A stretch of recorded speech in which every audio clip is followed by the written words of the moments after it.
اعوذ باللہ من الشیطان الرجیم بسم اللہ الرحمن الرحیم۔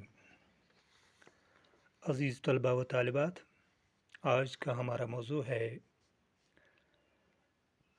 مرزا اسد اللہ خان غالب کی غزل، پہلی غزل ہے یہ۔ تو شروع کرتے ہیں۔ غزل کا پہلا جو شعر ہے،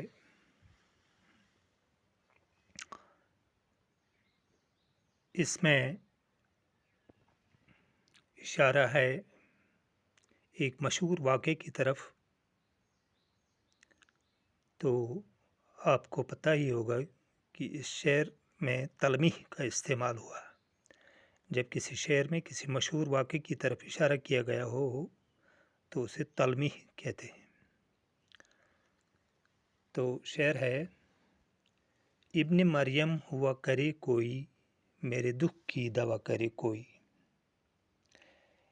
یہ شعر مرزا اسد اللہ خان کی غزل سے ماخوذ ہے، لیا گیا ہے۔ اس شعر میں تلمیح کا استعمال ہوا ہے۔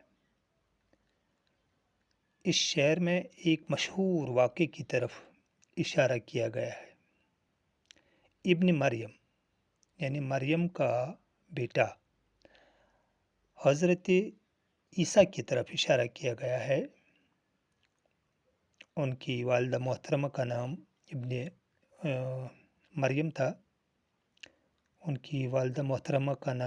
مریم تھا۔ تو حضرت عیسیٰ کی طرف اشارہ کیا گیا ہے،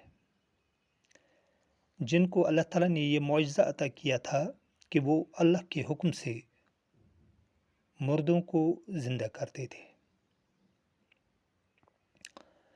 تو غالب اس شعر میں فرماتے ہیں کہ کیا ہے کوئی مسیحا اس دور میں جو میرے دکھ کی دوا کرے، جو میرے تکلیف کی دوا کرے۔ میں مریض عشق ہوں، زندہ ہوں پر مردے سے بدتر ہوں۔ اگر کوئی میری دوا کرے گا، مجھے ٹھیک کرے گا، میرے لیے وہ مسیحا ہوگا۔ دوبارہ فرماتے ہیں، غالب فرماتے ہیں کہ کیا ہے کوئی مسیحا اس دور میں جو میرے دکھ درد کی دوا کرے۔ میں مریض عشق ہوں، زندہ ہوں پر مردے سے بدتر ہوں۔ اگر کوئی مجھے ٹھیک کرے گا، میری دوا کرے گا، میرے لیے وہ مسیحا ہوگا۔ دوسرا شعر ہے: بک رہا ہوں جنوں میں کیا کیا، بک رہا ہوں جنوں میں کیا کیا، کچھ نہ سمجھے خدا کرے کوئی۔ بک رہا ہوں جنوں میں کیا کیا، کچھ نہ سمجھے خدا کرے کوئی۔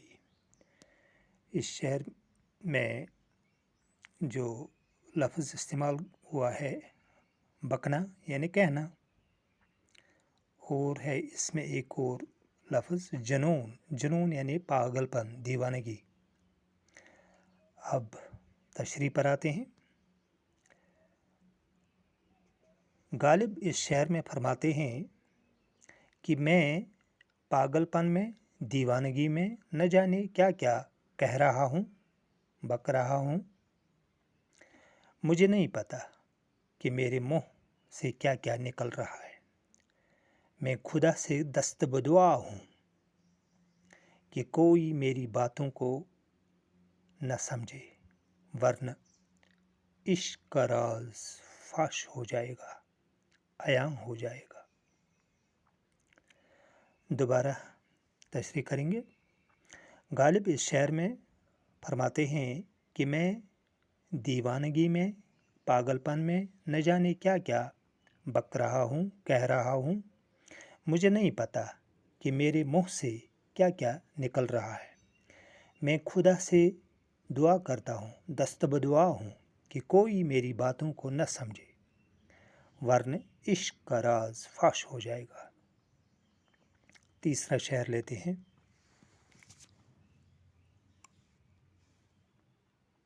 تیسرا شعر ہے نہ سنو گر برا کرے کوئی، نہ سنو گر برا کہے کوئی، نہ کہو گر برا کرے کوئی۔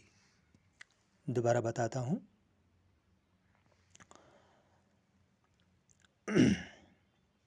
نہ سنو گر برا کہے کوئی، نہ کہو گر برا کرے کوئی۔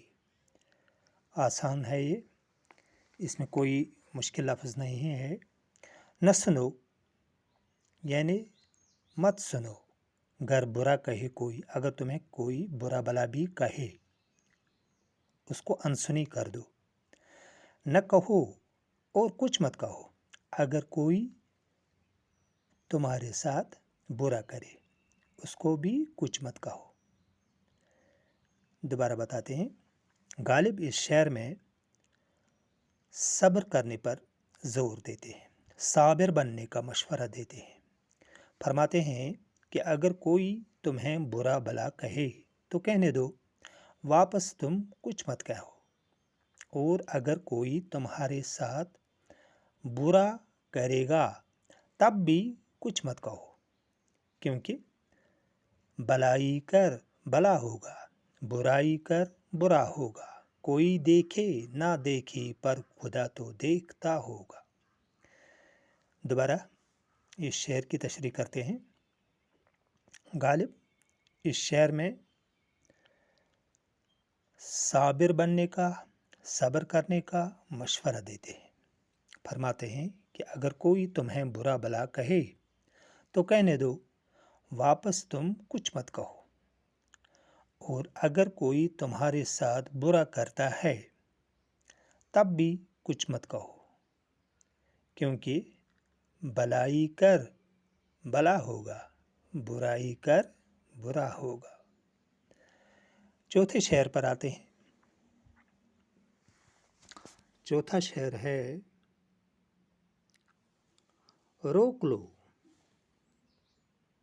روک لو گر غلط چلے کوئی، روک لو گر غلط چلے کوئی، بخش دو گر خطا کرے کوئی۔ بہت ہی آسان شعر ہے۔ بخشنا، معاف کرنا، خطا یعنی غلطی۔ روک لو، پہلے لفظ معنی بتاتے ہیں آسان طریقے سے۔ روک لو، تم روکو اگر کوئی غلط چلتا ہے، اگر کوئی غلط رستے پر چلتا ہے۔ بخش دو، ہاں معاف کر دو اگر کوئی غلطی کرتا ہے، اگر کوئی خطا کرتا ہے تو اس کو بخش دو۔ شاعر اس شعر میں فرماتے ہیں کہ اگر تم دیکھتے ہو کہ فلاں شخص غلط راستے پر رواں دواں ہے تو اس کو سمجھاؤ۔ یہ اخلاقی حق بنتا ہے آپ کا کہ اس کو سمجھاؤ کہ تم غلط راستے پر جا رہے ہو، یہ ٹھیک نہیں ہے، یہ راستہ ٹھیک نہیں، کیونکہ یہ اللہ کا حکم ہے۔ ہاں اگر کسی سے غلطی ہو گئی، اگر کسی سے غلطی ہو گئی تو اللہ کے لیے اسے بخش دو، معاف کر دو۔ یہ اسلام کی تعلیم ہے۔ دوبارہ بتاتے ہیں، غالب فرماتے ہیں کہ اگر تم دیکھتے ہو کہ کوئی شخص غلط راستے پر جا رہا ہے، رواں دواں ہے، تو اس کو روک لو کہ بھائی تم ٹھیک راستہ پر نہیں جا رہے ہو، تم غلط راستے پر جا رہے ہو، تو اسے روک لو، کیونکہ یہ اللہ کا حکم ہے۔ ہاں اگر کسی سے غلطی ہو گئی تو اللہ کے لیے اسے بخش دو، یہ اسلام کی تعلیم ہے۔ اب 5ویں شعر پر آتے ہیں۔ 5واں شعر ہے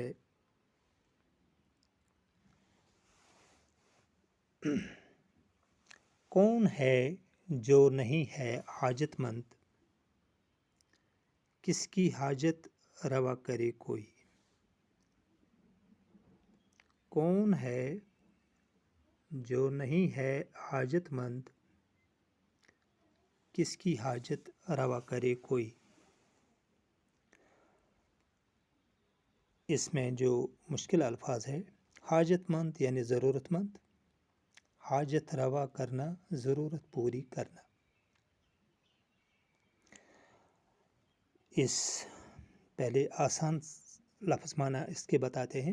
کون ہے، کیا ہے کوئی جو نہیں ہے حاجت مند، جو خود کفیل ہے، جس کو حاجت کی ضرورت نہیں پڑتی، کس کی حاجت روا کرے کوئی؟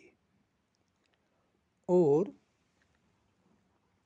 کیوں کوئی کسی کی حاجت روا کرے اگر اس کے پاس طاقت نہیں ہے تو؟ اب ہم تشریح پر آتے ہیں۔ فرماتے ہیں کہ دنیا میں ہر انسان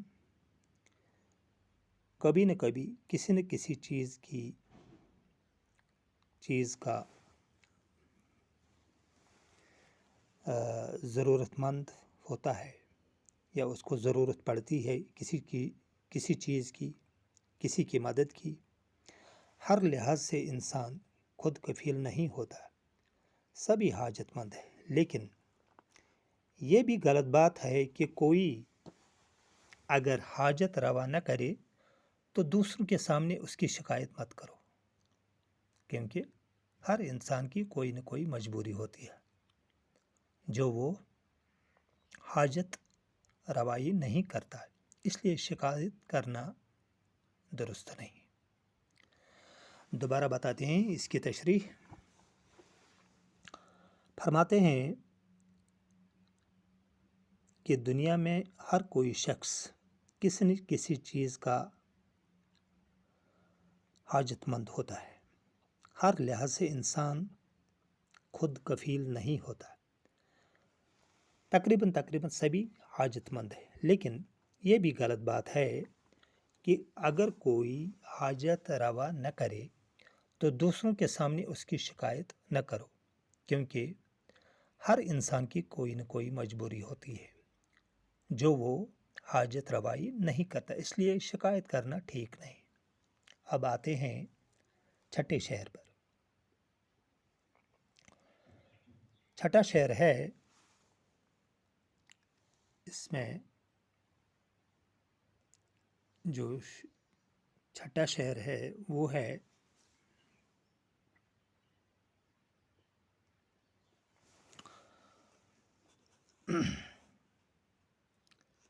کیا کیا خضر نے سکندر سے، اب کسے رہنما کرے کوئی؟ دوبارہ سنیے، بہت ہی اچھا شعر ہے، اس میں بھی تلمی کا استعمال ہوا ہے۔ کیا کیا خضر نے سکندر سے، اب کسے رہنما کرے کوئی؟ اس میں حضرت خواجہ خضر علیہ السلام کی طرف اشارہ ہے۔ حضرت خواجہ خضر علیہ السلام کو اللہ تعالیٰ نے ایک آب حیات پینے کے لیے دی تھی، اور وہ تا قیامت زندہ ہے۔ تو ایک اور شخصیت کا اس میں ذکر ہے، سکندر اعظم، ایک بادشاہ گزرے ہیں، تو اس نے درخواست کی تھی حضرت خواجہ خضر علیہ السلام سے کہ مجھے بھی آب حیات کے چشمے پر پہنچا دو تاکہ میں بھی آب حیات پی سکوں۔ لیکن جب بادشاہ وہاں اس آب حیات کے نزدیک پہنچا تو وہاں پر بادشاہ نے بہت سارے بوڑھے دیکھے جو موت کی تمنا کر رہے تھے۔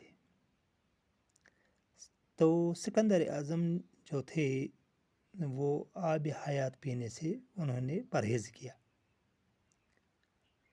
اس طرح وہ آب حیات نہیں پی سکا۔